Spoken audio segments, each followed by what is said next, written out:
Welcome to the Legally Speaking podcast. You are now listening to season 7 of the show. I'm your host, Rob Hanna. I've got some exciting news for you. Legally Speaking podcast is hitting the road and heading to ClioCon 2023 in Nashville from October the 9th to the 10th. Imagine 2 days jam-packed with game-changing insights, networking opportunities, and the chance to connect with legal minds from around the globe.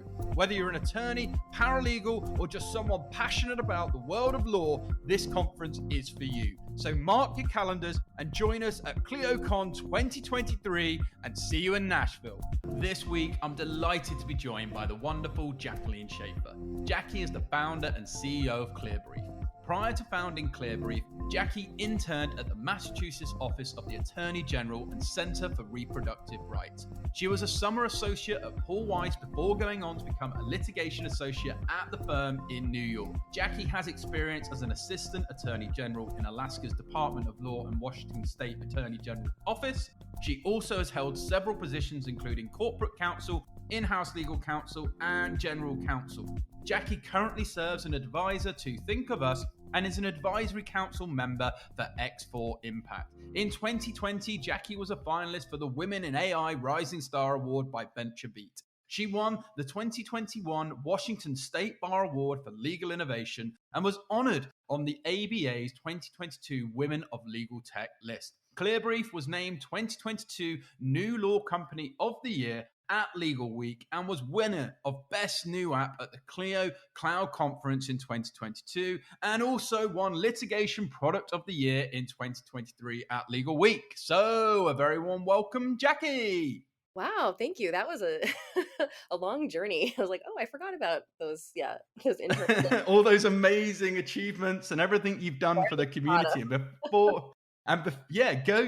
And before we go into your journey and how you've achieved all this tremendous success and value you're bringing to the legal world, we do have a customary icebreaker question here on the Legally Speaking podcast, which is, on the scale of 1 to 10, 10 being very real, what would you rate the hit TV series Suits in terms of its reality of the score of the law on the scale of 1 to 10? I mean, 1, but it's such an incredible show, though. I love it. Like, I love the most unrealistic thing is like the scheduling of everything. They're like, okay, we're filing a lawsuit today. The depositions are this afternoon. We're like, it probably takes like a year to get that. Yeah, I think so. Entertainment very high, but reality low. So 1, we move swiftly on to talk all about you, Jackie. So would you mind telling our listeners a bit more about your background and career journey?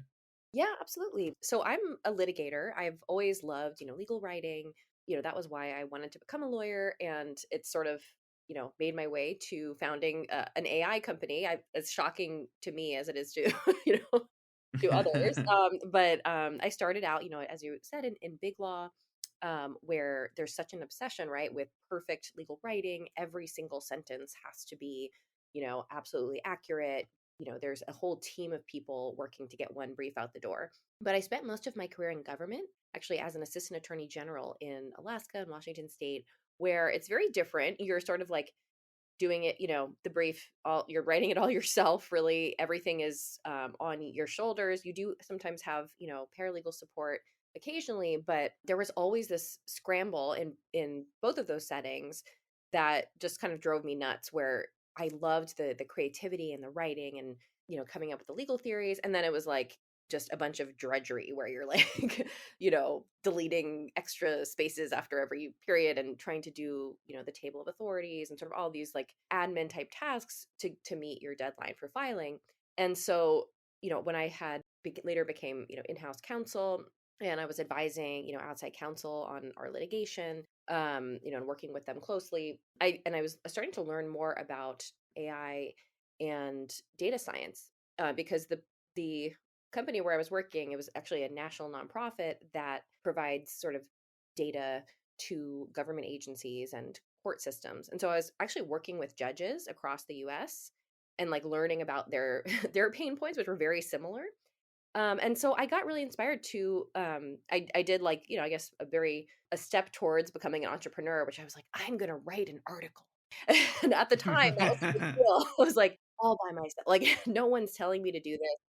And I wrote, an article that was, so my legal background was in, child welfare law and the, sort of government law. And so I started working on this article called Harnessing AI for Struggling Families.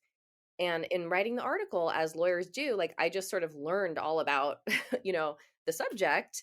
And by the end of it, I was like so inspired to build something. And so I started Clearbrief in 2020, back when everybody was just starting to be scared of AI. So like to the point where we actually put our domain was initially clearbrief.ai, and we changed it to clearbrief.com because we were like that won't alarm people as much. And now we're like we should move it, it's back to AI Yeah. now. But yeah, so I mean we've been working and thinking about AI for the last several years, so it's amazing to see now we're used by hundreds of firms across the US, including some of the largest, global law firms. We're also used by courts, we're used by government agencies. And I'm so excited. We just recently started working with some of the largest European law firms and, UK law firms. And, it's really, really cool to see this a global impact of what we've built. And what a journey, and we need to unpack a lot of that from how you sort of got to where you have with all this tremendous success. But I want to go right back to why law. You studied English and French at the University of Pennsylvania before going on to Boston University School of Law. So where did this interest in law initially come from? Yeah, I think TV shows. No, I'm just kidding. That was not. I think I was an English major, and you mentioned and French too, and so I just always loved writing, and that was what I was good at, and got really strong, positive feedback in school about my writing, and so it just seemed like this was the best career where I could, use my writing skills. I did honestly debate. I really wanted to be a musician, so I still am a musician on the side. So I was like, like I'm not sure, but I ended up going with like something that I felt could be a more stable career. And yeah, no, I think I had to retrain myself though a lot for sure because things that I loved about writing in terms of writing about English literature and there's a lot you can use a lot more like flowery prose and just generally alluding to concepts, and the law is just like these are the facts, like you know Yeah. so that I mean, that's something that I keep in mind every day as you know, I'm I'm working with lawyers across the country who are, their main chance to win and to grow their business and just, make a reputation for themselves hinges on their writing. And that's their chance to show the court that, why they should prevail. And so I love being able to work with them and just absolutely like hammer home the truth of what they're saying happened in the case.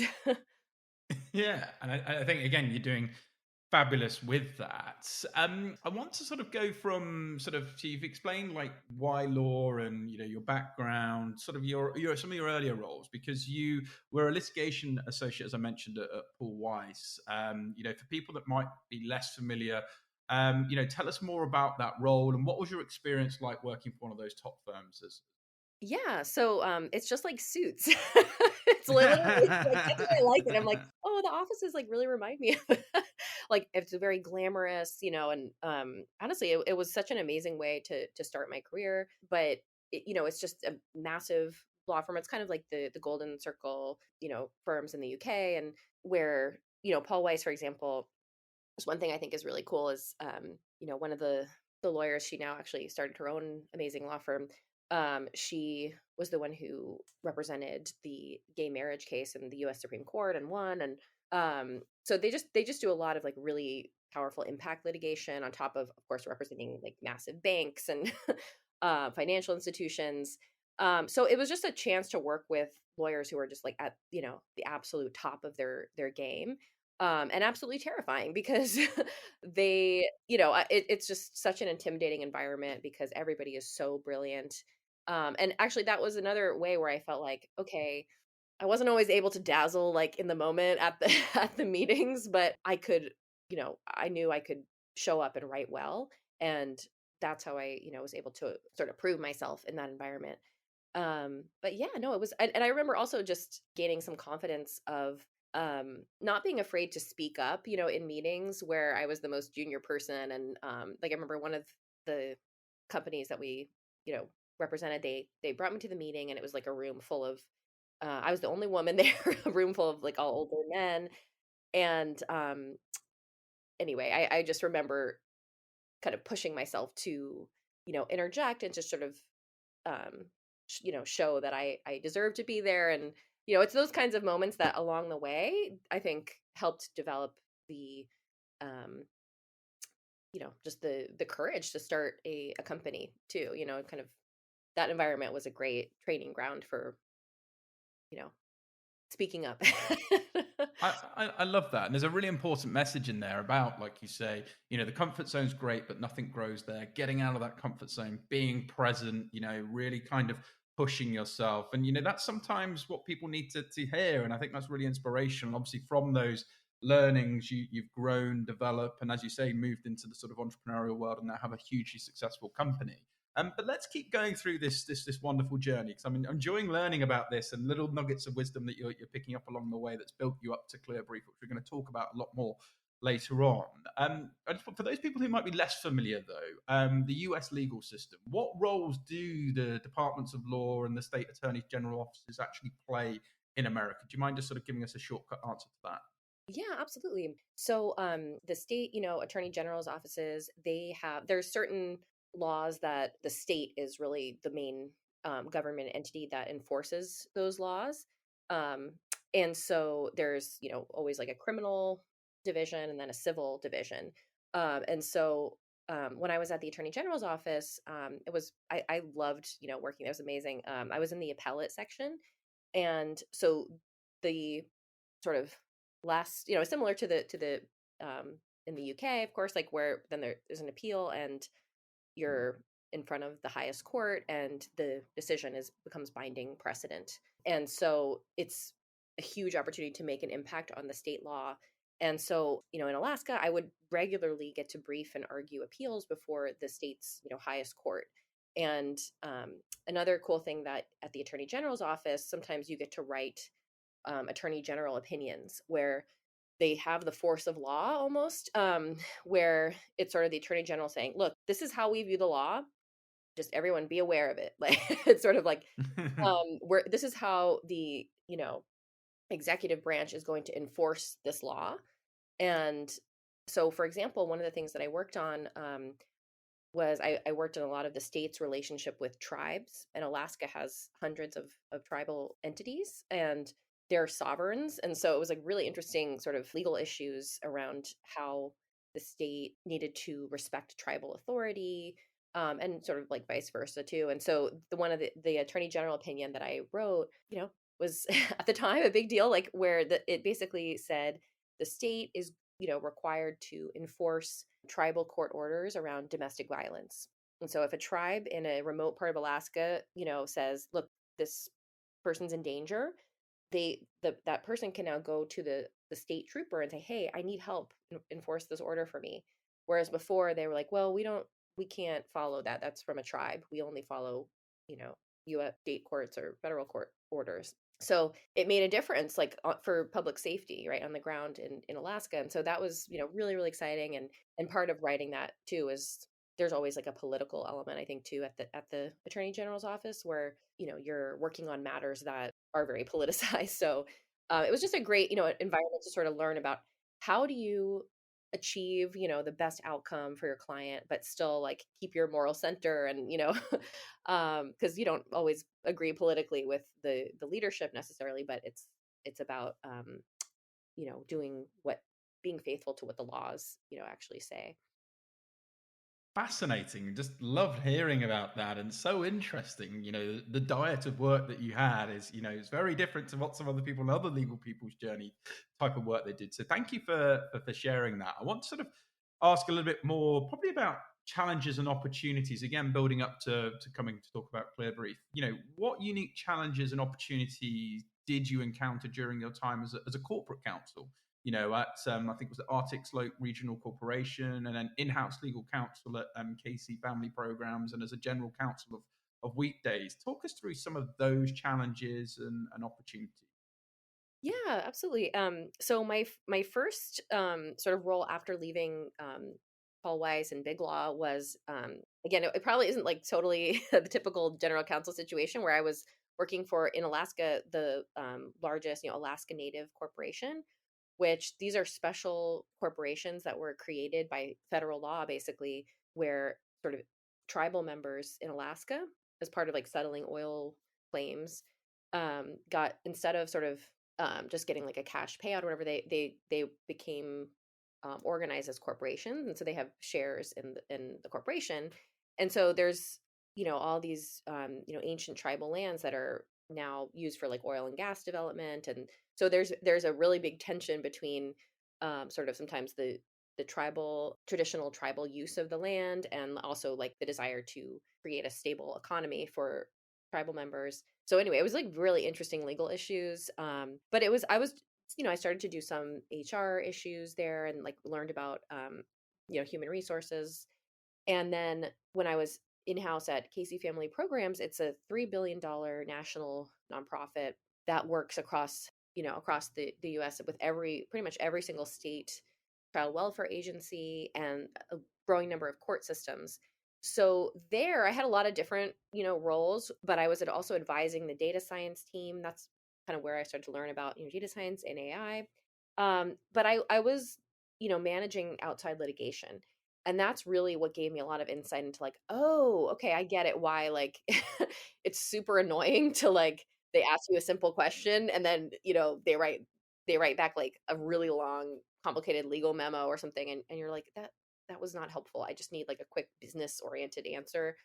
Um and also it just I really learned about how important it is to um think about if you're outside counsel, how to think about the business relationships that your client has internally at the company. So, like, sometimes, the in house counsel might be hiring an outside attorney to say something that they can't say because of whatever, reasons.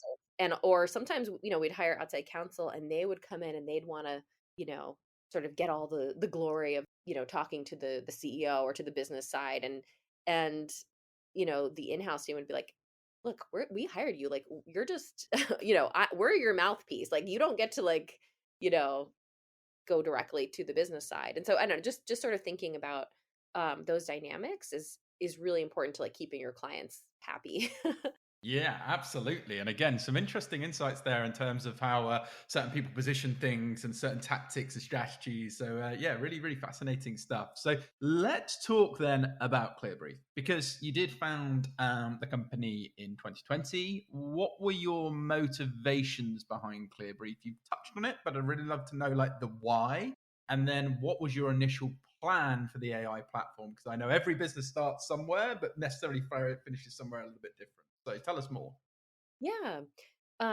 So I did have like around the time when I was learning about AI and thinking about, how this could be used, I had a really formative experience where I was doing a pro bono case where, I was living in Seattle representing a woman and her toddler in asylum court. Basically, this was a very high stakes like situation where if we lost, they would be sent back to their home country and likely murdered. So it was just like kind of terrifying. And it was the first time I'd ever done an asylum case either, by the way. So that was extra terrifying. But we got to like the final hearing where it's it takes like a year to sort of get to that point, and I'd written this 50-page brief in the UK, like a skeleton argument, basically. And I had all these factual, exhibits and things like that. And we get there, and immediately I could tell the judge was just like really annoyed at my client and visibly like just kind of making snide comments and stuff. And I was like, okay, well, this is horrible. Like, we're going to lose. Like, the judge just doesn't like us, and that's a bad feeling to have. But so there was this moment though where I pointed the judge to one of the exhibits, um, you know, to this long brief that I'd written. And it was like a therapist report talking about, that this was real trauma that this woman had experienced. And I saw the judge change his mind. And he believed my client because he read that he didn't believe us. He didn't believe her even live in person. He believed the written evidence, and we won. And he granted them both asylum. it was a huge relief. It was an amazing, moment in my career, but I just had, had that realization, which I'd had, many other times when I was doing oral argument, when I was interacting with judges, where they they want to read, they want to see that evidence and they want to experience it, and that's what changes hearts and minds. It's not, necessarily the lawyer blathering on. It's really about the evidence. So that was something that I really wanted to incorporate into Clear Brief, of how do we make the evidence visible for everybody, because it's really important to see that throughout the writing and editing process, and so that you're reminded of, like, what do we have in writing, what do we really have that shows and tells the story. And then also, how do we make it so that you don't have to, like, hold the judge's hand and put a piece of paper in front of them, that why can't we have the underlying evidence and the law be more accessible. And so that's what Clearbrief does, basically. So I can talk more about that. Yeah, and we're going to, because I want to get into this, because it's great technology, and I have to say you've had so many endorsements, and as I mentioned, you've won all of these accolades. It really isn't just another piece of tech; it's solving a big solution, and I love it. So basically, Clearbrief brings AI into Microsoft Word to give you that instant, factual, legal insights into anything you're basically drafting. So talk us through that, then tell us more, or maybe there's a lawyer listening to this. How did I use it? Yeah. So there is this feeling that I think a lot of us have when we're writing. It could be anything, like a motion, a witness statement, a skeleton argument, like whatever it is we're drafting, where we know the gist of what we want to tell the court. We know the story that we want to tell, but we need to go and figure out, how do we back it up with what we have. Because sometimes you remember, you're like, oh yeah, the witness said, he sent this threatening email, and then you actually go and the witness said, like, he sent a rude email. You're like, oh well, that's not quite as powerful. So you need to have the evidence kind of with you while you're doing your creative writing process. So you can basically just start writing in Word. You launch Clearbrief, and it splits the screen so that you have, on one side, you're writing and on the right hand side you have the source documents, so that it sort of instantly pulls up your factual documents. You obviously drag in kind of the universe.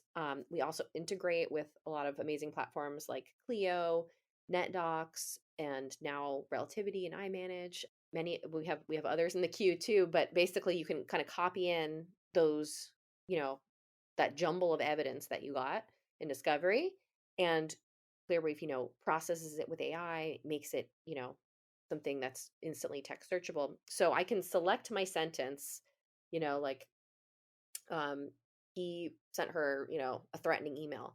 And the AI will then make suggestions for me for specific pages from across all of my uploaded documents that find supporting evidence to prove that. And it's not just, looking for a keyword search, it also finds, like, conceptually related, information. So then it makes it really easy to click, and it adds in a hyperlink to that page, so that when you, let's say when I was at Paul Weiss, when it wasn't just me writing the brief, I had 10 other people who are going to read it and change it, and and they might not look at that email unless it's hyperlinked for them right there. So that's one of the things that we do. But what's cool is that because our AI parses the document and it is able to figure out, oh, this is a citation to a case, boom, it automatically displays that. We have a partnership with Fastcase, actually, so that we display the underlying law instantly. And then we can do a lot of other things that relate to what I was saying about, like, that scramble before getting something filed, where it instantly can generate your exhibits for you. So something that took an entire day, and where the lawyer has to stop writing, they can't bill, they have to just be like, okay, I need, a paralegal to, do their magic. It takes them at least a day to pull together all these exhibits. It's literally seconds. You just press a button, boop, it makes your exhibits. Boop, it makes your table of authorities, or, book of authorities, in the UK. And then boop, that's you press another button and it hyperlinks everything. So that's that final step that is, like, the nirvana that I was trying to achieve, of, like, you know, you can instantly now share something that hyperlinks to all of your sources, not just the law, but to those private, secure, factual documents. And you can share that securely with the court. You can share it with your clients to help them look good, like I was talking about before. And what's amazing is it's all, completely confidential unless, you can have different settings. If you're like, well, I want to file this hyperlink PDF now with the court and I want anyone to be able to read it. Like in the US, that's the norm, is that it's public. And so you want the clerks to just click on it, boom, they can view it in this totally interactive way. So there's a lot of options for the sharing around that. And then we actually have some new generative, really exciting features that can't quite talk about fully yet, but we're going to be releasing that, very soon. That is really building on the facts and the evidence that you have in ClearBrief, because, as you know, like the whole problem that we're seeing right now with like generative AI is that it's prone to hallucinating, and it sort of makes up things. Um, and that's always been true, that like our opposing counsel has always done that and made up law, Yeah. made up facts. Like, so this wasn't a new problem. And that was actually also part of ClearBrief's. We hold a patent in this, where it scores how well the source document actually supports what the person wrote. So this is really helpful for, like, ensuring that, you can catch your opposing counsel's lies. You can catch the places where, well, you can catch their fake cases if they hallucinate a case with GPT-3 or something.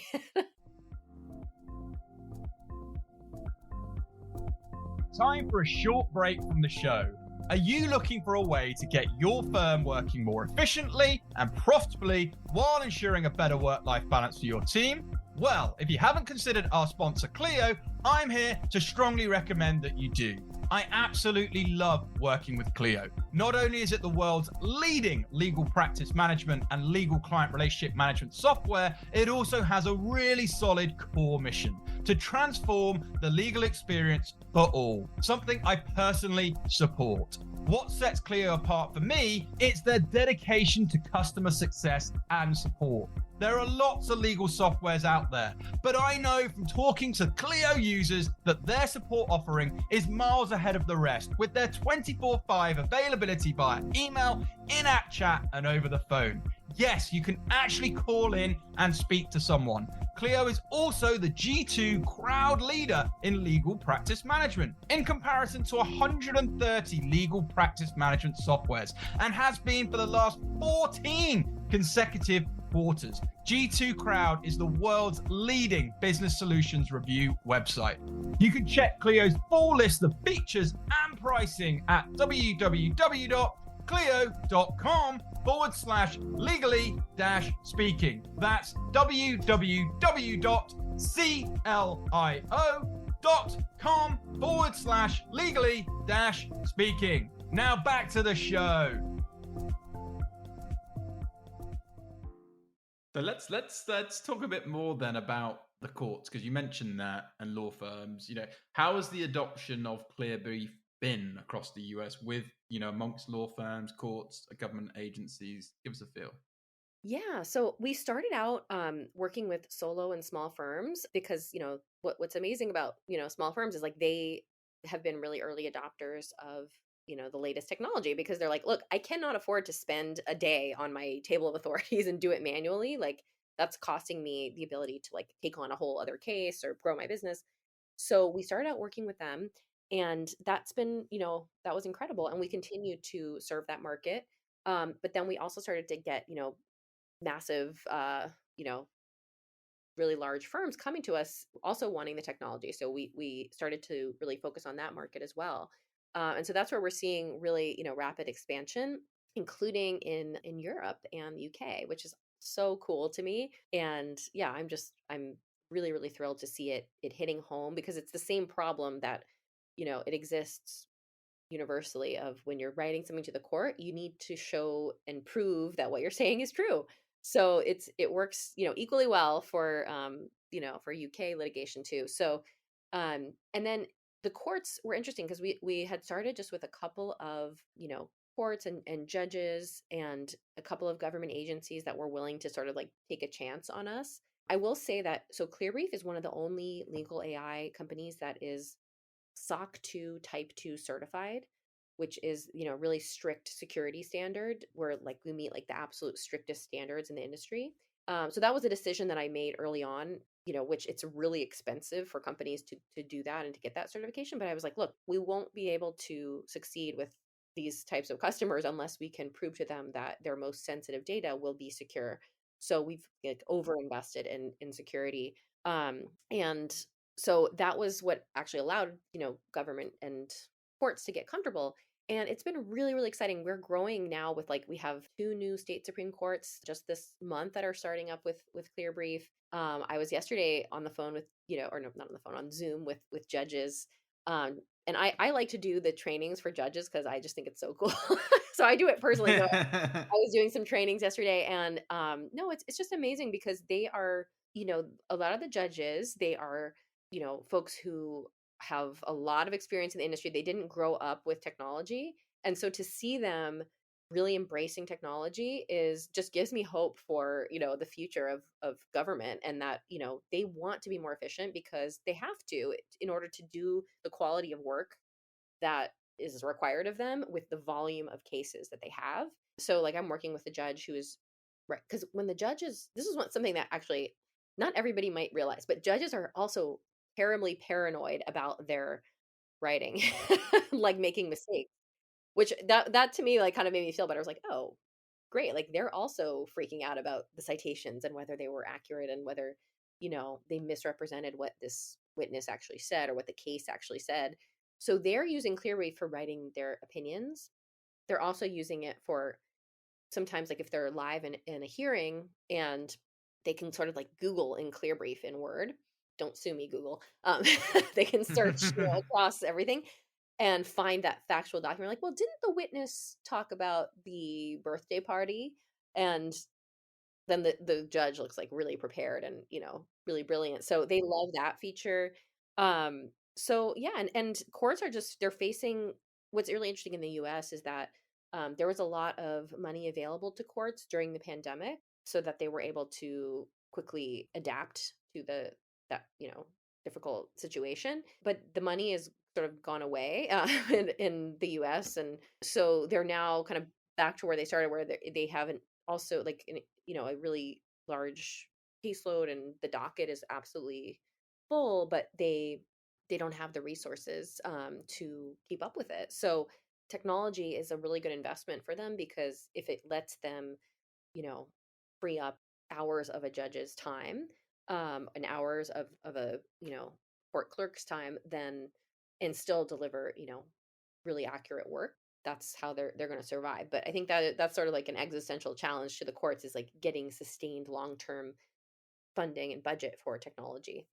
Yeah, no, really good point. But you also make a great point about it is making a great time saving. It's increasing efficiency, productivity, and hopefully making things, over time more accessible too. So I love what everything that Clearbrief does. And you also, work closely with our sponsor of the show, Clio. We're all big fans of Clio. What do you hope for Clearbrief users to ultimately achieve using it? If you could say in a couple of lines, what would you hope to someone, do you know what they're going to purchase this product? This is what I'm going to get from utilizing it.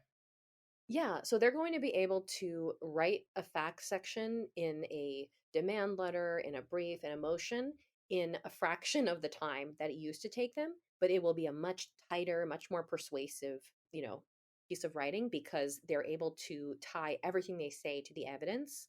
And ultimately, they're able to share that in such a powerful way. So, like, I'm thinking of some, Clio users have told us I literally won my case because I used Clearbrief because the judge never normally looked at my underlying evidence. But when you send the hyperlink version, it's so easy. They can't help but click on it. And they read it. And I knew they read it because they quoted it back, during the hearing and we won.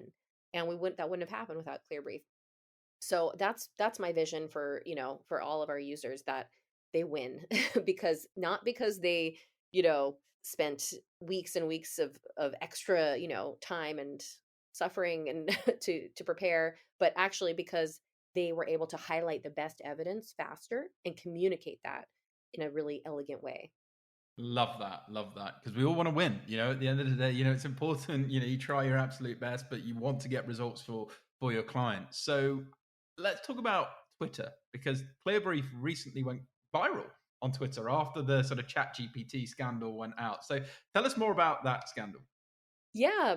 Well, in the US, there's it's happened actually now a few times, unfortunately, where lawyers used Chat GPT, the sort of like just off the shelf version, to write their legal analysis portion of a brief or a motion.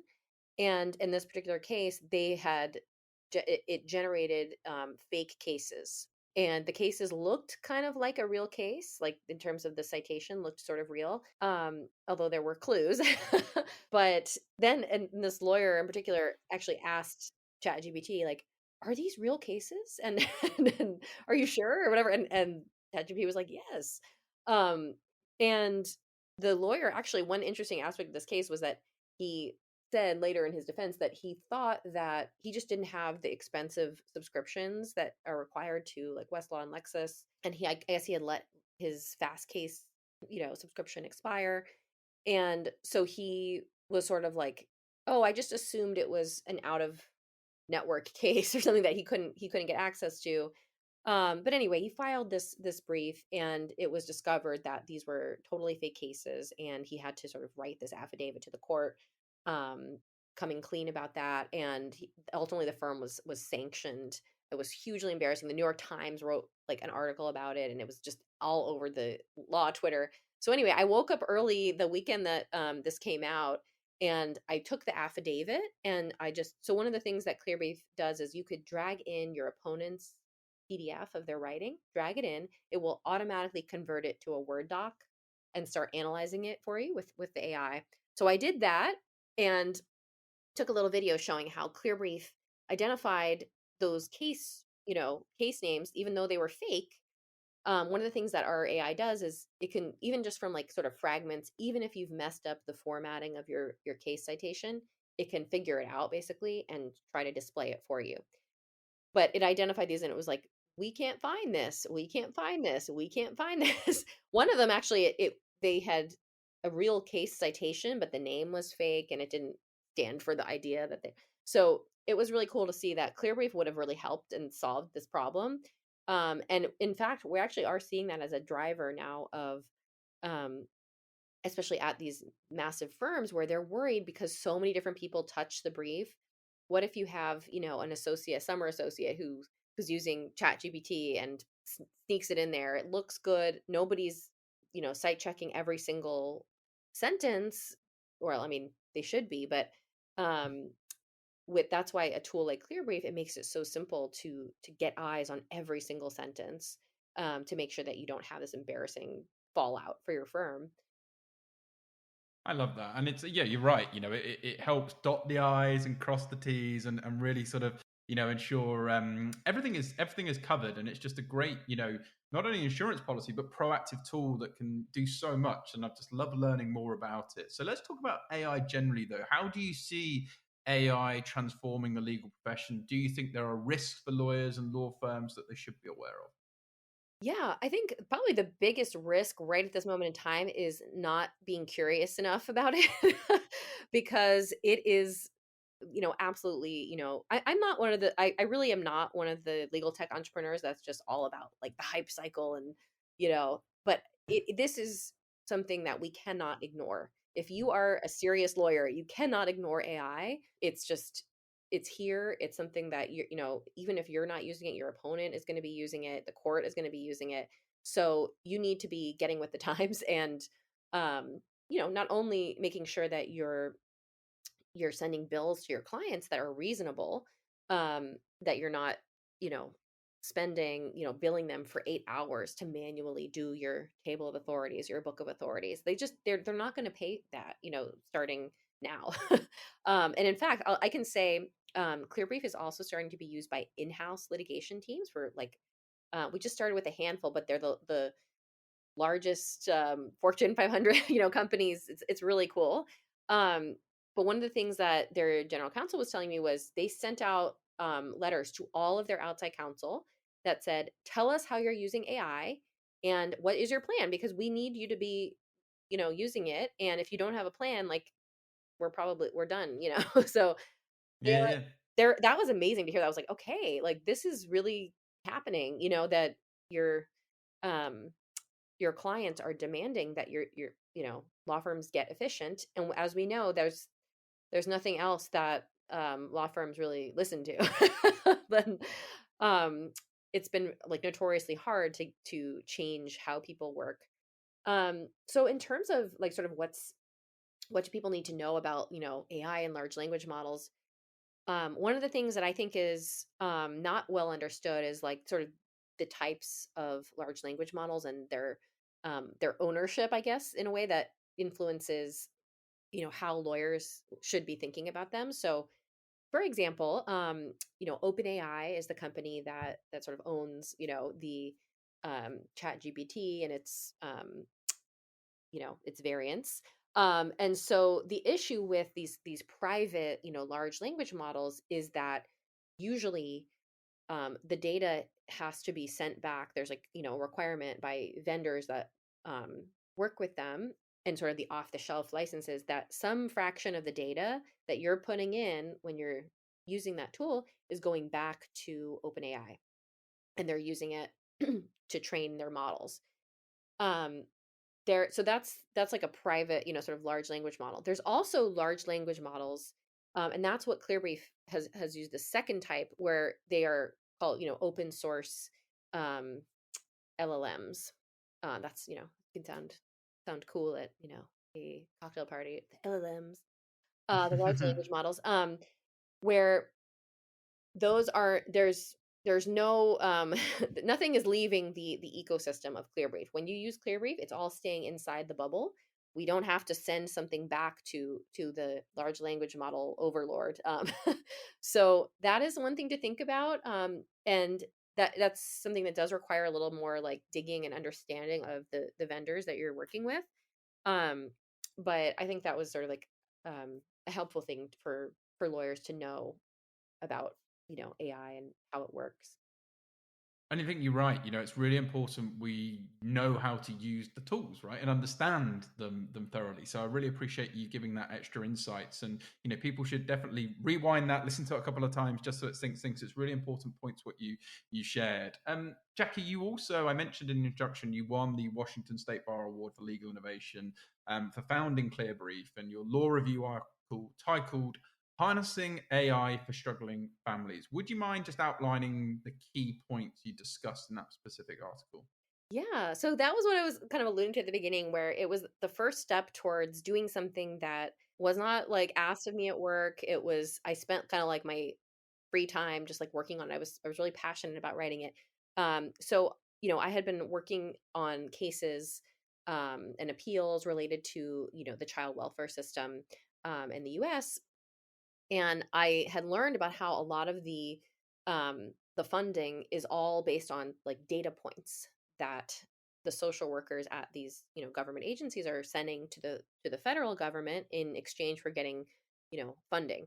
So interestingly though, the data points were like they're flawed, right? Like there's a saying in data science that's garbage in, garbage out, where if you're giving bad data to a model or to an algorithm, you're going to get, results that are not going to reflect reality.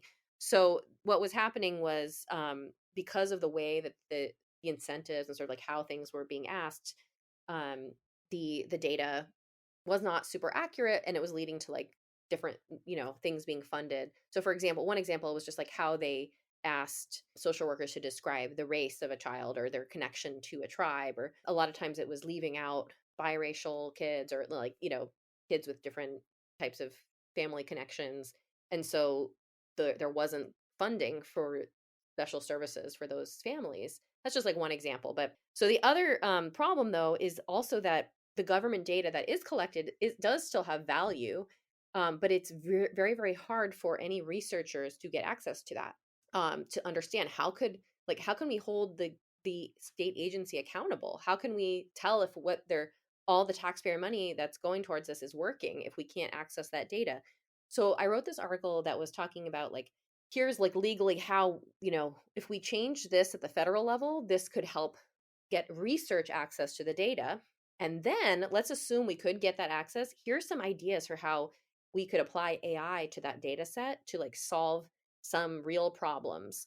And one like kind of low hanging fruit that I mentioned in the article, for example, is adoption records. So like in the US, the adoption records a lot of times are just like, paper, and they're all stored somewhere in boxes, and just applying, efforts to digitize and just scan those documents, we would now be able to easily extract like important names and adoption information for people. There's some people who can never find out. They're allowed legally to learn who their birth family was, but they can't because it's just buried in a box in paper somewhere. So AI could now actually solve that problem. Another problem is that, in the US, you get sort of special services if you do have a connection or relationship to a tribe, but often it's missed in the, they interviewed the mom and or they interviewed the dad, and they said something, and nobody took note of it in the data that this person has a special relationship. Well, with AI, you could surface that more easily, and sort of find missing information that could have a huge impact on this child's life and the resources that they're able to access. So that was really the point of the article. It also did talk about like a lot of the pitfalls and dangers of government, using AI. And actually, I was just excited to find recently that it was cited in some congressional testimony that the ACLU did in the US. I was like, oh my gosh, someone actually like read it. It's amazing. Yeah. A lot of people read it, and I think it's great, and you give some real great, life-changing ways that this technology and AI can really, really, really help. So I love that, and fantastic article once again. Just a couple of quick fire questions before we look to come to a close. You've been an advisor to Think of Us, an advisory council member for organizations. How have these roles assisted you in developing Clearbrief, promoting the use of AI, and fostering technological innovation? Yeah, that's a really good question. I think they have definitely helped me think strategically about what problems these other organizations are seeing, and also just like how to work with the like limited resources, especially when you're advising nonprofits. That's most of my sort of experience that you're referencing. They have such limited resources, and so there I feel like the best value I was able to provide was strategic advice around, actually sometimes around the law, around like legal options, but also around making connections. And that is like an undeniable part of being successful with a new venture, is leveraging any connections you have and just sort of like building that. And just an example of that is when I started Clearbrief, I had I talked to about 200 lawyers, and I didn't know even that many lawyers to start. I mean, I knew a lot of lawyers, but what I did was I did kind of customer discovery, where I just talked to them about the problems that they'd experienced and their pain points with legal writing. And that helped me sort of feel confident that this was a problem, that it wasn't just that I had experienced, about finding the evidence and dealing with all that administrative work, but it was something that a lot of people experience. I was hearing the same themes over and over, and I literally talked to like 200 people, but I was able to ask my close connections like, oh, can you introduce me to this person, and I want to talk to them, I want and so thinking strategically like that, that's some of the similar advice that I've given to the nonprofits that I've helped advise over the years of, we start with our network, but we gotta ask for that next connection and build that momentum. Yeah, I'm a big advocate for just asking, networking, putting yourself out there. Who do you know can introduce you to someone you don't know? Love that. So, what else can we learn from you? One thing I want to ask is about your experience in litigation and that sort of influence on your understanding of legal matters in the startup world as well. Yeah, I think one big advantage that I brought to starting Clearbrief was that um maybe in 2020, when I started, like a lot of the people who had started legal tech companies had not practiced law for a long time, because it is like a completely different set of skills, like to do a tech startup and run that kind of like a venture backed business, than being a litigator that spends your time focused on risk and writing and litigating. And Yeah. so, but I think that was, I was underestimated a lot, that where they were like, oh, she's just a lawyer, she doesn't know how to like run a company, she doesn't know. But in fact, um, a lot of the skills that I, learned as a litigator of, actually writing really compelling emails that can get to the next step of what you need done, or, not being afraid to speak up. And, that helped, drive the business forward. And so every day though, because I have this experience litigating, and that's the other piece, there weren't a lot of startups that focused on litigation. A lot of tech startups have been like by around 2020 when I started Clearbrief, were focused on contracts. So there was some e-discovery, of course, but not on sort of like a lot of the problems that we deal with in writing and researching. And I was told by VCs like, oh, these problems are solved. Like there's Westlaw, there's Lexis, and I had the conviction. 'Cause like, no, like I talked to like 200 people. I know myself these problems are not solved, and it gave me that strength to like keep talking to more investors until I found the group that believed in me. And yeah, it's been really cool to see that I was right, and it's because I had that real world experience to know that it was still unsolved problems there. And you believed and kept going, I think is the other point. And then you got that yes, and then the rest is history. So finally, before we look to close, what advice would you give to those looking to move from law into legal tech? Yeah, so I think it is really invaluable to have some time spent actually practicing, and it will give you credibility that is like sort of lasts through the rest of your career.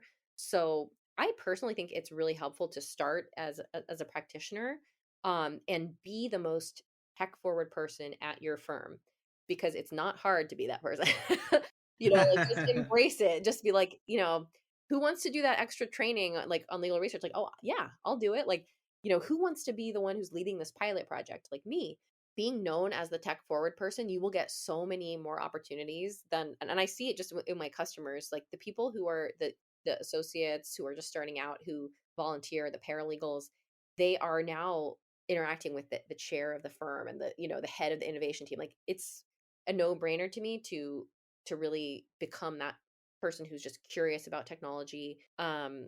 We all have our, like, you can still keep your skeptical, legal personality of, like, oh, AI will never replace lawyers. Like, I totally agree. But just, I think, show up with that curiosity about, like, well, how can it help me right now? Let me just try things. Let me not get so overwhelmed with the stress of my day to day that I ignore building in time to like try new technology and see how it can help, because it's such a transformative moment when you try something and you're like, oh, this worked great, oh my god, like it really saved me time.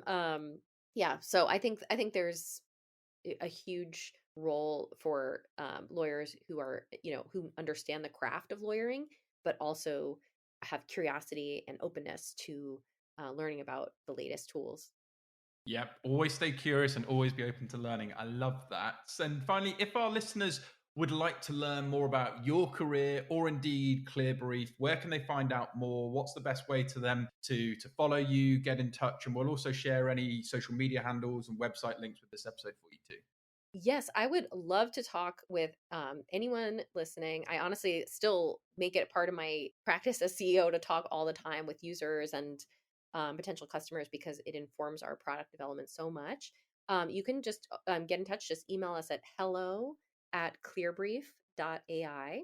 And you can go to clearbrief.com or .ai. And, and you'll, we have lots of little mini videos that sort of show you what the product does. And then I'm really active on LinkedIn. That's my number one social media sort of hangout, where I try to post really regularly, and it's just a wonderful community there. So please add me on LinkedIn.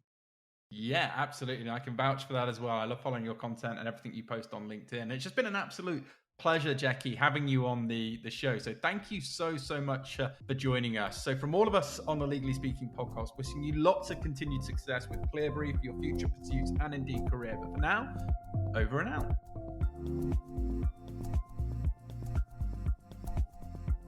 Thank you for listening to this week's episode. If you like the content here, why not check out our world-leading content and collaboration hub, the Legally Speaking Club, over on Discord. Go to our website, www.legallyspeakingpodcast.com, for the link to join our community there.